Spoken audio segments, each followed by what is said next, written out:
இன்றைய காலகட்டத்தில் கதைகள் நன்றாக இருந்தாலே படத்தை தானாக மக்கள் அங்கீகரிப்பார்கள் என நடிகரும் தயாரிப்பாளருமான அருண் பாண்டியன் தெரிவித்தார். நடிகர் அருண் பாண்டியன் தயாரித்த அவரது மகள் கீர்த்தி பாண்டியன் கால் டாக்ஸி டிரைவர் கதாபாத்திரத்தில் நடித்த அகேனம் திரைப்படம் வரும் ஜூலை மாதம் 4ஆம் தேதி வெளியாகுகிறது. இதையொட்டி படத்தின் ப்ரமோஷன் வேலைகள் நடந்து வருகிறது. இந்நிலையில் கோவை அவிநாசி சாலையில் உள்ள பிரபல திரையரங்கில் அருண் பாண்டியன், அவரது மகள் கீர்த்தி பாண்டியன், படத்தின் இயக்குனர், இசையமைப்பாளர் மற்றும் தொழில்நுட்ப கலைஞர்கள் என அனைவரும் ப்ரமோஷன் நிகழ்ச்சிக்காக வந்திருந்தனர். பின்னர் செய்தியாளர்களிடம் பேசிய அருண் பாண்டியன், இந்த படத்தை திரையரங்கிற்கு வந்து ரசிகர்கள் கண்டுகளிக்க வேண்டும். தமிழகத்தில் சிறிய படங்களுக்கான திரையரங்கங்கள் கிடைப்பதில்லை என கூறப்பட்டாலும் எனது இந்த படத்திற்கு திரையரங்கம் கிடைத்துள்ளதாக தெரிவித்தார். நல்ல படங்கள் நிச்சயம் திரையரங்கில் அதிக நாட்கள் ஓடும் எனவும், நீண்ட நாட்களுக்கு பிறகு டூரிஸ்ட் ஃபேமிலி திரைப்படம் நன்றாக ஓடியது. எனவே கதைகள் நன்றாக இருந்தாலே மக்கள் தானாக திரைக்கு வந்து படத்தை அங்கீகரிப்பார்கள் என தெரிவித்தார். மேலும் படம் குறித்து பேசிய கீர்த்தி பாண்டியன், படம் நன்றாக வந்துள்ளது, பெண்கள் மையப்படுத்தி எடுக்கப்பட்ட இப்படம் எனவும் தெரிவித்தார். மேலும் நல்ல கதைகள் இருந்தால் நானும் அசோக் செல்வனும் நடிப்போம் என தெரிவித்தார். பேட்டி அருண் பாண்டியன் நடிகர், கீர்த்தி பாண்டியன் நடிகை.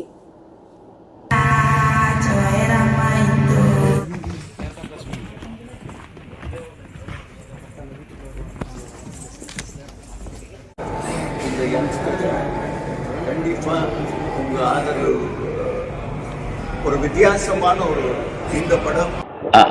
அக்கேனம் படத்தோட டைட்டில் அக்கேனம். அக்கேனம்ன்றது ஆயுத எழுத்தோட ஒரு வார்த்தை வடிவம். ஸோ நம்ம அந்த ஆயுத எழுத்துல பார்த்துருப்போம், ஒரு 3 புள்ளி இருக்கும். ஸோ இந்த கதை வந்து ஒரு 3 முக்கியமான கதாபாத்திரத்தை வச்சுதான் பண்ணியிருக்கோம். அந்த ஒவ்வொரு புள்ளியும் ஒவ்வொரு கதாபாத்திரத்தை வந்து ரெப்ரசென்ட் பண்ணும். இது தமிழ் சொல், சுத்தமான தமிழ் சொல். இன்னைக்கு நிறைய ஆங்கில சொல்ல தான் டைட்டில் வருது, அதெல்லாம் நீங்க ஜாலியா பார்த்துட்டு இருக்கீங்க.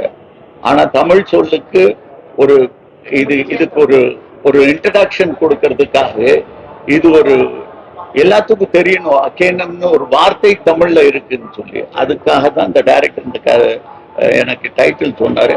எனக்கு ஓகே, கொஞ்சம் போராடுவோம், ஆனா கண்டிப்பா சொல்லுங்க பாப்பா என்ன டைட்டில். கரெக்ட்.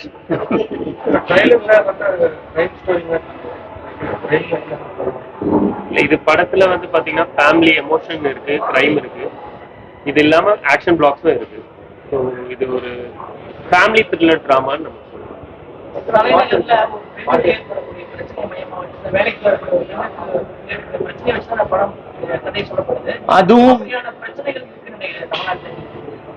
அதுவும் இருக்கு. ஆனா அது ஒரு சின்ன பகுதி தான். பட் அது சிந்திக்க வேண்டிய விஷயங்கள் நிறைய, சின்ன சின்ன விஷயங்கள் இதுல சிந்திக்க வேண்டியதெல்லாம் பண்ணியிருக்கோம். அது என்னன்னா, நம்ம போய் ஒரு கருத்தா சொல்லாம, ஒரு படமே ஒரு கருத்தா சொல்லாம ஒரு பொழுதுபோக்கு அம்சத்தோட சொல்றது. நீங்க பாத்தீங்களா? பாட்டு பிடிச்சிச்சா இல்லையா? ஓ, நீங்க பாக்கல, நீங்க பாத்தீங்களா? பாட்டு எப்படி இருந்துச்சு? ஓகே. அது படத்துல நீங்க சொன்ன மாதிரி இப்போ நீங்க கேட்டீங்கல்ல, பெண்களுக்கு தமிழ்நாட்டுல வந்து பிரச்சனை இருக்கா அப்படின்ற கேள்வி வந்து, அப்படி நம்ம கேள்வி கேட்டோம்னா அதை பத்தி மட்டும் தான் பேசிட்டு இருப்போம். பிரச்சனை இருக்கு, பிரச்சனை இருக்கு, அது இப்படி சுத்தி சுத்தி வந்துட்டு இருக்குன்னு தான் பண்ணிட்டு இருப்போம். பட் இந்த மாதிரி படங்கள்ல எங்களால என்ன முடியுமோ, அதை எப்படி காட்ட முடியுமோ, அதுக்கு ஏற்ற மாதிரி என்ன மாதிரி இருக்க முடியுமோன்றத வந்து நாங்க அட்டெம்ட் பண்ணிருக்கோம். ஏன்னா நம்ம பிரச்சனையை மட்டும் பேசணும்னா எந்த மாற்றமும் ஏற்படாது. அண்ட் பெண்களுக்கு ஒரு பிரச்சனை வரும்போது அவங்களுக்காக நிக்க வேண்டிய சூழ்நிலை வரும். அது யாருமே தேவையில்லை, பக்கத்துல இருக்கிற யாருமே தேவையில்லை, அவங்களுக்காக நிக்கலாம். அது ஒரு கோர் ஆஃப் த ஃபிலிம். சிறிய படங்களுக்கு போதிய திரையரங்கம் கிடைக்கலாம். போதிய திரையரங்கம் கிடைச்சதா இல்ல சவால் இல்ல? இப்போ இந்த ட்ரெய்லர் பார்த்து நல்ல படங்கள் யாரு எங்க அமுக்குனாலும் அது அமுக்கவே முடியாது, அது வந்துடும் வெளியே. அதே மாதிரிதான் நாங்களும் அதை முயற்சி பண்ணிட்டு இருக்கோம்.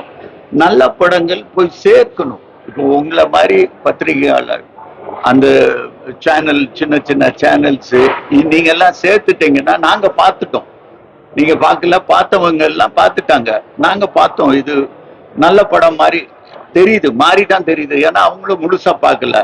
படம் ஒரு வாட்டி தியேட்டருக்கு வந்து பார்த்துட்டாங்கன்னா மவுத் டாக்ல இது பெரிய ஹிட் ஆகிறதுக்கு நிறைய வாய்ப்பு இருக்கு. நாங்க நம்புறோம் அது. ஓகே, அது ஏன்னா அவ்வளவு சின்சியரா இதை எஃபோர்ட் பண்ணியிருக்கோம்.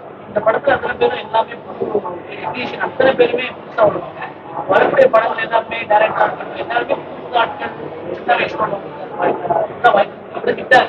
எப்படி பாக்குறீங்க? எந்த நம்பிக்கை வச்சு? கதை தான் எல்லாத்துக்கும் ஹீரோ, கதை தான். அந்த கதை சரியா இருந்துச்சுன்னா கண்டிப்பா ஆடியன்ஸ அப்படியே என்கேஜ் பண்ணிட்டு போயிட்டோம்னா கண்டிப்பா அது வரவேற்பு கிடைக்கும். அதுக்கு பொதுவாக படம் வந்து வெளியாகி சில நாட்கள்ல ஓட்டிட்டு படம் நல்லா இருக்கு, நிறைய அதை பத்தி நிறைய பேச ஆரம்பிப்பாங்க. ஒரு தேட்டர்ல வந்து சரியான ப்ரொமோஷன் வந்து தடுக்கப்படுது அப்படின்னு அதத்தான் உங்களை நம்பி இருக்கோம். ஏன்னா நம்ப கூடாதா? ஆமா, நம்பலாம்ல. நீங்க நீங்க பாருங்க, நீங்க பார்த்துருக்கீங்க. ஃபர்தரா படத்தையும் முழுசா பாருங்க, பார்த்துட்டு உங்க ஆர்வத்தை நீங்க காட்டுங்க. இந்த மாதிரி படங்கள் கண்டிப்பா என்கரேஜ். இப்போ டூரிஸ்ட் ஃபேமிலி எல்லாம் அப்படித்தானே, யாரும் அதுக்கு தமிழ்நாடு சுத்தி ஹெலிகாப்டர்ல எல்லாம் சுத்தலையே. ஒரு பர்சன் டு பர்சன் நீங்க பார்த்து வீட்டுல சொன்னீங்க, அவர் பார்த்து அங்க சொன்னாரு. அந்த மாதிரி இந்த படத்தை உங்க கையில தான் இருக்கு. அதுக்கப்புறம் அவங்க வந்து அவங்களுக்கு பிடிக்கலன்னா நாங்க ஒத்துக்குவோம், தப்பு எங்க மேலதான் இருக்குன்னு. எப்பவுமே மக்களை தப்பாவே சொல்லக்கூடாது, சொல்ல நான் விரும்புறோம் இல்லை. சார், ரீசெண்டா பெரிய பட்ஜெட் படங்கள், பெரிய நடிகர்கள் சின்ன படங்கள் நம்ம போயிடுச்சு. நம்ம தமிழ் ரசிகர்களோட மனநிலை மாறுபட்டு கண்டிப்பா மாறிடுச்சு, மாறணும். நல்ல படங்களுக்கு அவங்க கண்டிப்பா ஆதரவு கொடுப்பாங்க. அந்த நம்பிக்கையில தான் நாங்க நல்ல படம் எடுத்துட்டு இருக்கோம். இதுல நிறைய செலவு படத்துக்கு தான் பண்ணிருக்கோம். படத்துல தான் செலவு இருக்கு. நீங்க படம் ட்ரெய்லர் பாத்தீங்களா? படத்துல செலவு குறைய பண்ணல. ஏன்னா அதுதான் மெயின். கதையிலையும் படத்துக்கு என்ன தேவையோ அந்த செலவு பண்ணிருக்கோம். இந்த சேம் டேட்ல நிறைய படம் ரிலீஸ் ஆச்சு. இந்த படம் ரிலீஸ் ஆகும்போது ஆமா. நிறைய படம் ரிலீஸ் ஆகுது. ஆமா, நாங்க ஒரு 2 மாசத்துக்கு முன்னாலே நாங்க இது ஒரு தேதி பிக்ஸ் பண்ணிட்டோம். அதுக்கப்புறம் வரிசையா வருது. அதுக்காக நம்ம ஐயோ நிறைய படம். சார், பாஸ்போர்ட்ல வர்ற அருண் பாண்டியன் எழுதிய படத்துல பார்த்தா அருண் பாண்டியன் பதிவு இருக்கா? ஆமா, அது போதும் எனக்கு. ஏன்னா நான் டிஐ பண்ணல, ஆன்டி ஏஜிங் பண்ணல, எதுவும் பண்ணல. டிஏஜிங் பண்ணல, எதுவும் பண்ணல. வெறும் ஷேவ் மட்டும் பண்ணி. ரொம்ப இளமையா தெரியுது. அப்படியா? அது தப்பா நல்லதா? நல்ல ஏற்பாடு. சரி. தமிழகத்துல எவ்வளவு திரையரங்குகள் படம் இருக்கு? 200 தியேட்டர்ஸ்ல ரிலீஸ் ஆகுற மாதிரி இப்போதைக்கு தெரியுது. ட்ரெய்லர் பார்க்கும்போது மியூசிக்கும் ஒளிப்பதும் ரொம்ப நல்லா இருக்கும். மியூசிக் இவர் புது முகம். நாங்க இந்த மியூசிக் எல்லாமே ரெக்கார்டிங் எல்லாமே புடாபெஸ்ட்ல பண்ணோம். அதான் சொன்னேன், படத்துக்கு நிறைய செலவு பண்ணிருக்கோம், கேரவனுக்கு செலவு பண்ணல. கரெக்டா இல்லையா? ஆமா, கேரவனுக்கு செலவு பண்ணல, படத்துக்கு பண்ணிருக்கோம், டிஐக்கு பண்ணிருக்கோம், சவுண்டுக்கு பண்ணிருக்கோம், அதெல்லாம் பண்ணிருக்கோம். படத்துல எவ்வளவு பாட்டு? படத்துல 3 பாட்டு இருக்கு. ஆமா, இது 2வது படம் அப்பாவோட நான் நடிக்கிறது. முதல் படத்துல தந்தை மகள்னு நடிச்சோம். இதுல வந்து வேற வேற கதாபாத்திரம் தெரியுதா? அது வேற வேற கதாபாத்திரம்ங்கிற போது ஒரு அந்த தந்தை மகளுக்கு ஒரு ஆல்ரெடி ஒரு பாசம் இருக்குல்ல, சோ அது வந்துருக்கு. பட் இதுல வேற வேற இருக்கிறதுனால ஒரு மாதிரி சேலஞ்சிங்கா எக்ஸைட்டிங்கா நிறைய கார் சீன், ஸ்டன் சீன் நிறைய பண்ணிருக்கீங்க நினைக்கிற படத்துல. நீங்க ரேஷனாவோட கூட நினைச்சிருக்கீங்க அந்த அளவு ஆயிப்பேன்னு பாசிபிலின்னு சொன்னேன். ஒரு நாள் ஒரு கனவுன்னு சொன்னேன் அப்பா கிட்ட. அதாங்க, எனக்கு டிரைவிங் ரொம்ப பிடிக்கும்.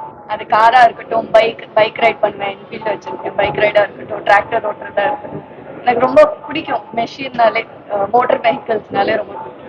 அந்த விதத்துல இந்த ஷூட்டிங் ப்ராசஸ் அதிகபட்சம் எனக்கு வந்து கார் ஓட்டுற சீன்ஸ் இருந்திருக்கு. ஸோ ரொம்ப என்ஜாய் பண்ணுவேன். வேற யாரெல்லாம் படத்துல ஆமா, இல்ல ரமேஷ் திலக் இருக்கான், ஆதித்ய மேனன் இருக்காங்க, சீதா இருக்காங்க, ஜிஎம் சுந்தர் இருக்காங்க. நிறைய எல்லாமே கதைக்கு தேவையான ஆர்டிஸ்ட் இருப்பாங்க. சும்மா தேவையில்லாத ஆர்டிஸ்ட் கொண்டாந்து அப்படி ஹைப் பண்ணல. கதைக்கு யாரு என்ன தேவையோ அது இருக்காங்க. அறிமுக இயக்குனரா நீங்க உள்ள வரும்போது சாரி மேடம் இந்த படத்துல கமிட் பண்ணணும்னு நினைச்சீங்களா, இல்ல எப்படி எப்படி? ஃபர்ஸ்ட் கதை தான் சார் சொன்ன மாதிரி கதை தான். கதையை முடிச்சோம். கதையை முடிச்சுட்டு அதுல இந்திரான்ற கேரக்டருக்காக மேடம் இவங்க கீர்த்தியை வந்து அப்ரோச் பண்ணியிருந்தாங்க. கீர்த்திக்கு ஸ்கிரிப்ட் பிடிச்சிருந்தது. அப்படியே கீர்த்தி த்ரூவா ஷாருக்கு வச்ச ஸ்கிரிப்ட். அதுல பாண்டியன் ஒரு கேரக்டர் இருந்தது, நீங்க ட்ரெய்லர்ல பார்த்துருக்கீங்க. அந்த பாண்டியன் கேரக்டர் சாருமே ரொம்ப இன்ட்ரெஸ்டடா நான் பண்றேன் அப்படின்னு சொல்லியிருக்காரு. எங்களுக்கும் அந்த மாதிரி ஒரு சீனியர் ஆக்டர் எங்களோட ஸ்க்ரீன்ல கிடைக்கிறது ஒரு பெரிய ஆப்பர்ச்சுனிட்டியா பார்க்கணும். ஸோ அப்படியே நடந்த ப்ராஜெக்ட் தான். இந்த ஜெயில் போர்ஷன் வந்து அப்படியே அதுவும் முகம் படத்தோட ஜெயில் போர்ஷனும் நீங்க இந்த இதார மாதிரி இருந்துச்சு. அந்த ரோல் வர்றது உங்களுக்கு ரொம்ப பிடிச்சிருக்கு சார். இந்த கேரக்டர் என்ன நான் ஜெயிலுக்கு போறது என்ன தம்பி, நல்லா தானப்பா போயிட்டு இருக்கு. இல்ல அது கதைக்கு தேவைப்பட்டுச்சு, டைரக்டர் சொன்னாரு, ஓகே நல்லா இருந்துச்சுன்னு பண்ணிட்டோம். இந்த கருத்து ஊசி எல்லாம் நாங்க போட தயாரா இல்ல. என்ன மெசேஜ் சொல்லி அப்படி சொல்லி அதெல்லாம் நான் என்ன சொல்றேன்னா, உண்மையிலே உட்கார்ந்து நம்ம பாட்டு கருத்து சொல்றேன். வீட்டிலே நான் என் பொண்ணுகிட்டே சொல்றது இல்லை, அவங்களுக்கு என்ன பிடிக்குதோ அது செய்யறது சொல்றேன். நீங்களும் அப்படித்தானே? அப்போ நம்ம கருத்தே சொல்ல வேண்டாம். அவங்களுடைய டைம் 2 ஹவர்ஸுக்கு ஒரு பணம் கொடுத்துருக்காங்க, அது சாட்டிஸ்ஃபை ஆக்குறது தான் எங்க வேலை. அது நல்லா செஞ்சிருக்கோம் நம்புறோம். திருப்பி சொல்றேன், நம்புறோம். நீங்க தான் பார்த்து சொல்றேன். இந்த தமிழ்நாடு தாண்டி இந்த படம் வேற எங்க? தமிழ்நாடு இல்லாம ஓவர்சீஸ்ல இது நல்ல கேள்வியா இருக்கு. இது உண்மையிலே நான் எதிர்பார்க்கல. யூஎஸ்ல இதுக்கு பிரீமியர் ஷோ பண்றாங்க 3ஆம் தேதி. துபாயிலையும் பண்றாங்க. ஸோ வேர்ல்டு வைடு ரிலீஸ் ஆகுது. அது ஓவர்சீஸ் எனக்கு மார்க்கெட் கொஞ்சம் ஸ்ட்ராங்கா இருக்கனால அது இருக்கு. கமிட் பண்ணியிருக்கேன், பட் அதெல்லாம் ஷூட்டிங் ஸ்டேஜ்ல இருக்கு. அது இப்போ அவங்களே சொல்லல, நான் பாட்டு சொல்லி.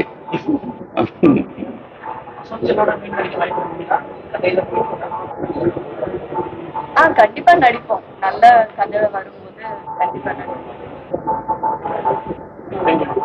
தேங்க்யூ. தேங்க்யூ. அனைவருக்கும் நன்றி.